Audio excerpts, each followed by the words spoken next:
everyone, welcome to Watch It, Paint It, and in this video we are going to be just a quick unboxing really of this game Ready Steady Worm by Riverhouse Games. Now, I'm just going to quickly remove the shrink because it's reflective, and I actually want to talk about the box for once. With that reflection out of the way, I just wanted to point out like this, I just really liked it. Guys, if you're unfamiliar with this is based on an 80s movie called Labyrinth. It's by Jim Henson, isn't it? And these all puppets and stuff. And it's one of my favourite movies. And guys, if you're familiar with the channel and if you've watched it from the very beginning, you might know that this channel only exists because of this movie. It was one of the first videos I ever did, and it's how I got into YouTubing. So I just really like this, you know, it's Sarah and Jareth here and baby Toby, isn't it? And then the clock that's featured. So I just like that it's put into just letting you know it's 2 to 4 players, age 6+, and it takes about 20 minutes plus to play.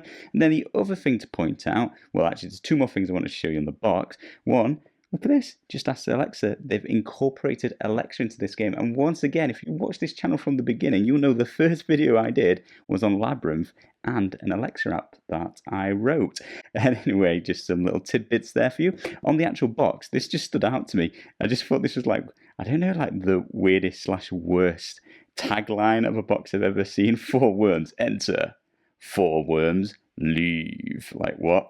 All right, fair enough. It doesn't tell you much about the game, but I'm guessing you're probably just betting or playing based on the finishing positions of these worms. Anyway, guys, unboxing video. Let's unbox it and see what we've got. Let's get inside, meet the missus, have a cup of tea. We are presented with a rulebook, nice and small. I like the art, guys. What do you think to this art? I think it's a very specific style, isn't it? Anybody know what that style is? Let me know in the comments below. But I just like this art style. I like this book presented. It's nice enough. A little bit of art. Let's have a look. Oh, pictures from the movie. So this is the worm. If you're unfamiliar, that is what is in the movie. It's only in a small scene, but it's become quite a cult classic, hasn't it? The movie's a cult classic. This has a big following in itself, this little worm. Maybe you learn a bit more about it from this game. So the rules, it's dead small. No, different style of art here, but playing the game. Anyway, let's skip through a bit of art. 9 pages, guys. 9 pages. So there's not too much to learn here, and at least 2 of them are pictures from the movie.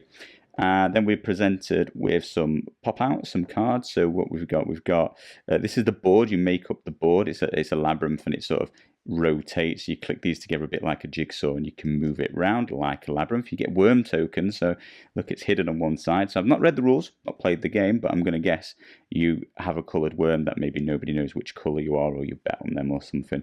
But either way, are these double-sided? They are double-sided labyrinth token. Yeah, the map, the play area. So double-sided. So I'm guessing as well that you get to build up like unique labyrinths each time to, you know, make it replayable, etc., etc. So a bunch of those. That's the map. So lots of cardboard in this. Oh, just pop them out. Oh, some more pop-outs. Last pop-out.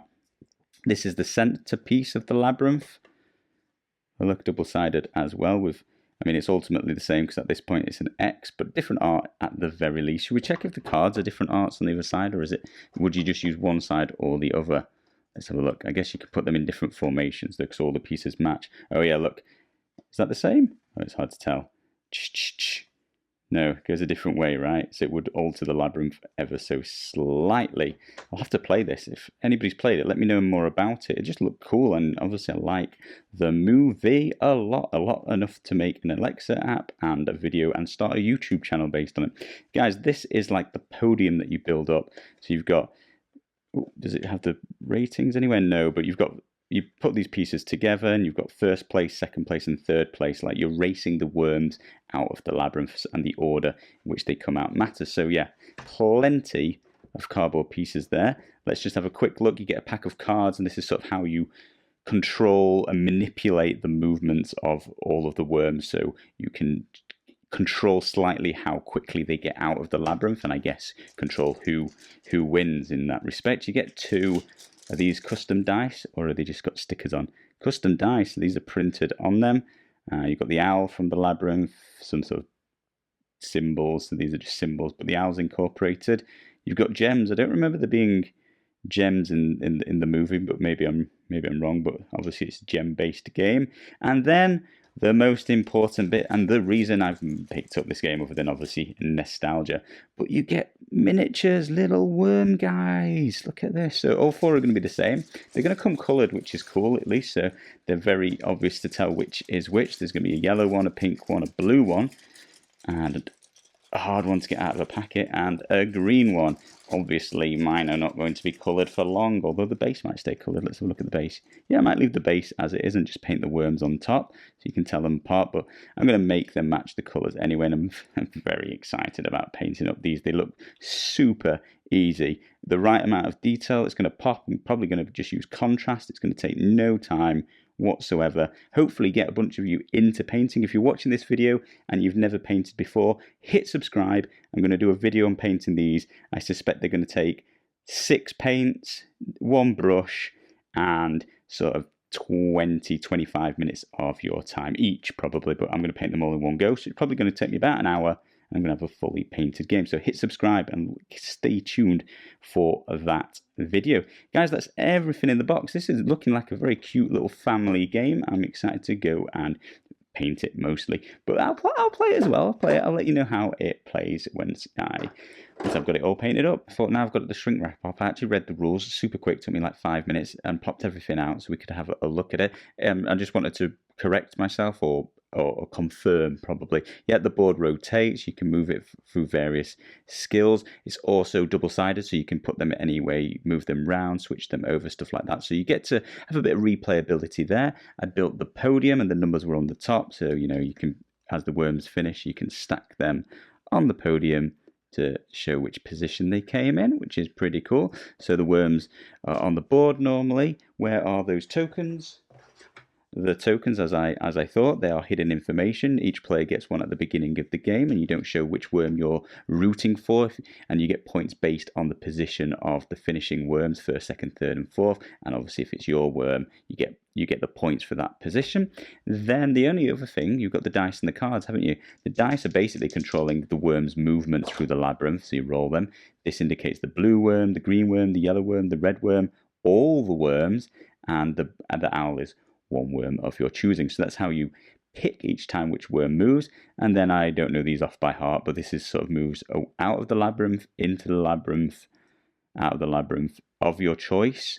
Then you've got counterclockwise and clockwise. Wow, those symbols are going to be tricky, especially for my kids to read every time, but that's what it does. So that's how you pick which worms move. Then each player's got a small hand of cards, 3 cards. You've got this Alexa app. I just paused because I kicked mine off then. So you get a bunch of those. You've got some worm manipulation goblin cards here. And there's a handful. There's not too many, just a few to learn. This is how I found out the wheel can rotate, because one of the cards does it. And then the main bulk of the cards are these gem cards. And these are how you score extra points, because this indicates the blue worm. If the blue worm finishes, you get the points for the blue gems in your hand. The green finishes, you get the green points, the pink, and the yellow, and so forth. I think you discard your hand after each worm finishing, so you sort of, as a worm leaves, you got to bank on having the right gems, and you kind of manipulating them into moving. It looks pretty cool. It reminds me of a sort of a simpler version of, what's that game, Downforce, that racing game. So I'm looking forward to playing this, more looking forward to painting it. Anyway guys, what else is there? One additional piece to this is the insert. I just wanted to point out everything fits in snugly, including the made podium, so you only have to make it once, and it was super easy to make. I didn't even read the instructions. It was pretty clear. Saying that, they probably did it backwards or something, but it's good. Cards fit in, all the cardboard fits here, dice, and the worms. And then one additional thing I wanted to point out, and this works for all games, by the way, not just this, but I just brought it to your attention, hopefully bringing it to your attention. If you do not know, you can do this. All the pop-outs, everything I popped out, I take the additional card, the bits you would normally throw away, I put it in the bottom of the box. I then put the insert back on top, and then that way everything is back in the game as it was intended, as it was sent, as it was shipped, and it just gives way less space for things to move about. If you pop the lid back on, you're going to see all of the cards, all of the cardboards a lot closer to the lid. Did you hear? It does move, because this isn't a perfect example of a game, but it doesn't move much. So have a look how much that fell apart. Oh, in this case only these fell out, so maybe I should put these under the actual labyrinth tiles and nothing would move. Guys, that works for all games. I just thought it might help you if you store your games vertically like I do. That can often stop things falling apart, and it's a great way to stay in shape. Thank you all ever so much for watching. I'll see you again soon.